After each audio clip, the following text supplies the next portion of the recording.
সুপ্রিয় দর্শক, D news 24 এর সংবাদে আপনাদের স্বাগত।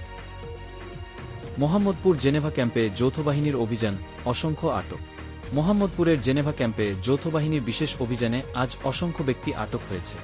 আইনশৃঙ্খলা পরিস্থিতি নিয়ন্ত্রণে রাখতে এই অভিযান পরিচালনা করা হয়।